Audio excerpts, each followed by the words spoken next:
पहला बड़ा फैसला तो ये कि किसानों को डीएपी फर्टिलाइजर का 50 किलो का बैग 1,350 रुपए में ही मिलता रहेगा। यानी अंतर्राष्ट्रीय मार्केट में बढ़ी हुई कीमतों के बावजूद किसानों को महंगे दाम पर खाद नहीं लेनी पड़ेगी। और इसके लिए सरकार ने डीएपी पर 3,850 करोड़ रुपए की अतिरिक्त सब्सिडी देने का फैसला किया है। वैसे सब्सिडी मोदी सरकार पहले से ही देती आ रही है। इस सब्सिडी को इस साल के लिए एक्सटेंड कर दिया गया है। पिछले साल भी सरकार ने डीएपी पर प्रति मीट्रिक टन 3,500 रुपए की सब्सिडी दी थी। इसके अलावा किसानों को लेकर मोदी सरकार ने एक और बड़ा फैसला किया। मोदी सरकार ने 2 तरह की फसल बीमा योजना को 1 साल के लिए और एक्सटेंड कर दिया। इसके लिए 824 करोड़ रुपए आवंटित किए गए। इन फैसलों का ऐलान करते हुए पीएम मोदी ने सोशल मीडिया पोस्ट पर कहा कि नए साल पर हमारी सरकार का पहला फैसला किसानों से जुड़ा हुआ है। पीएम मोदी ने कहा कि फसल बीमा योजना किसानों को किसी भी तरह के नुकसान से सुरक्षा देगी। गृह मंत्री अमित शाह ने भी मोदी विरोधियों को जवाब देते हुए कहा कि मोदी सरकार किसानों के साथ सुरक्षा कवच की तरह खड़ी हुई है और साल 2025 के पहले ही दिन अपने इस संकल्प को उसने फिर से दोहराया। यानी जो लोग मोदी सरकार को किसान विरोधी बता रहे थे, पीएम मोदी ने साल के पहले ही दिन उनकी बोलती बंद कर दी और यह मैसेज दे दिया कि उनकी प्राथमिकता में किसान सबसे ऊपर आते हैं। और यह मैसेज पीएम मोदी कई बार दे चुके हैं। तीसरी बार प्रधानमंत्री बनते ही नरेंद्र मोदी ने सबसे पहले जो फाइल क्लियर की थी वो भी किसान कल्याण से जुड़ी हुई ही फाइल थी। प्रधानमंत्री बनते ही नरेंद्र मोदी ने सबसे पहले किसान सम्मान निधि की फाइल क्लियर की थी। किसान सम्मान निधि की 17वीं किस्त में किसानों के खाते में 20,000 करोड़ रुपए भेजे गए थे। फिर खरीफ की 14 फसलों पर एमएसपी बढ़ाने का फैसला लिया गया था। नरेंद्र मोदी ने 10 सालों में एमएसपी पर 18 लाख करोड़ रुपए से ज्यादा खर्च किए, जबकि यूपीए के 10 सालों में एमएसपी पर सिर्फ 5.5 लाख करोड़ रुपए खर्च किए गए थे।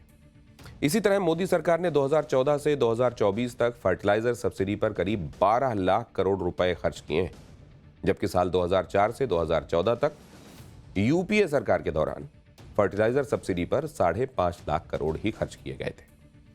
यानी यूपीए सरकार के 10 साल के मुकाबले मोदी सरकार के 10 साल में सब्सिडी पर 2 गुना से भी ज्यादा खर्च किया जा चुका है। इसी तरह आप देखिए कि मनमोहन सिंह के स्मारक को लेकर भी कांग्रेस ने पीएम मोदी के खिलाफ खूब माहौल बनाया। पीएम मोदी पर सिखों के अपमान का आरोप लगाया, लेकिन नए साल पर पीएम मोदी ने इस नैरेटिव को भी ध्वस्त कर दिया। मोदी सरकार ने मनमोहन सिंह के मेमोरियल के लिए जगह की तलाश शुरू कर दी। मोदी सरकार इस वक्त जगह को फाइनल करने के लिए मनमोहन सिंह के परिवार के साथ संपर्क में है। सूत्रों के मुताबिक सेंट्रल पब्लिक वर्क्स डिपार्टमेंट यानी सीपीडब्ल्यूडी के अधिकारियों ने राष्ट्रीय स्मृति स्थल का दौरा किया है, मेमोरियल के लिए कुछ जगह देखी है। सरकार के अधिकारियों ने मनमोहन सिंह के परिवार को कुछ जगह दिखाई है और मेमोरियल बनाने को लेकर चर्चा की है। सूत्रों के मुताबिक मनमोहन सिंह के परिवार की मंजूरी पर ही जगह और बाकी औपचारिकताओं को फाइनल किया जाएगा। इस कदम के साथ ही मोदी सरकार ने मनमोहन सिंह को लेकर जो नैरेटिव चलाया था, विपक्ष की तरफ से चलाया जा रहा था, उसको भी खत्म कर दिया। पीएम मोदी को घेरने के लिए मोदी विरोधी इकोसिस्टम ने उन पर बार बार खिलाड़ियों के अपमान का भी आरोप लगाया। हाल ही में जब खेल रत्न के लिए खिलाड़ियों के नाम पर चर्चा हुई तो यह कहा गया कि उसमें ओलंपियन मनु भाकर, मेडल जीतने वाली मनु भाकर का नाम नहीं है, क्योंकि मनु भाकर ने कांग्रेस नेताओं से मुलाकात की थी, इसलिए मोदी सरकार ने मनु भाकर का नाम लिस्ट से हटा दिया। लेकिन आज इस नैरेटिव की भी हवा निकल गई। आज जब खेल रत्न का ऐलान हुआ तो उसमें ओलंपिक मेडलिस्ट मनु भाकर का नाम भी है और इस लिस्ट में भारत को 2 मेडल जिताने वाली शूटर मनु भाकर के अलावा 3 और खिलाड़ियों के नाम है। इसमें चेस चैंपियन गुकेश का नाम है, हॉकी खिलाड़ी हरमनप्रीत सिंह का नाम है, पैरा एथलीट प्रवीण कुमार को भी मेजर ध्यानचंद खेल रत्न से सम्मानित किया गया है। लेकिन अब पीएम मोदी कल जो करने वाले हैं उससे तो इंडी गठबंधन और उनके इकोसिस्टम के दिलों पर छुरियां चल जाएंगी। जिन वीर सावरकर को ये इकोसिस्टम पानी पी पी कर कोसता रहता है, उन्हीं के नाम पर पीएम मोदी कल एक बड़ा काम करने वाले हैं।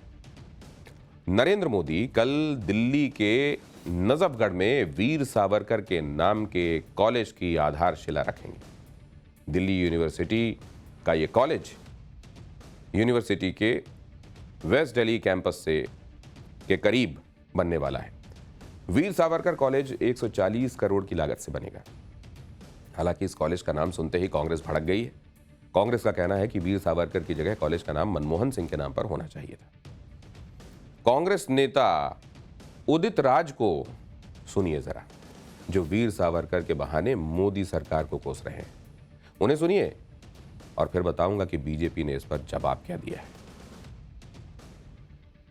I oppose it because Savarkar kneeled down before British, and he was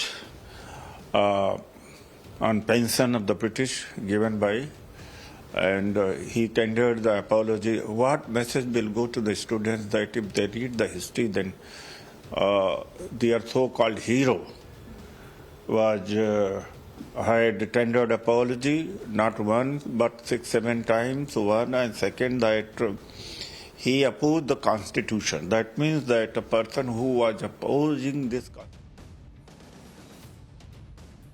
असल में वीर सावरकर के नाम पर कांग्रेस अक्सर ही राजनीति करती आई है। राहुल गांधी कई बार वीर सावरकर के खिलाफ बोल चुके हैं। मोदी विरोधी इकोसिस्टम भी वीर सावरकर के नाम पर खूब एजेंडा चलाता है।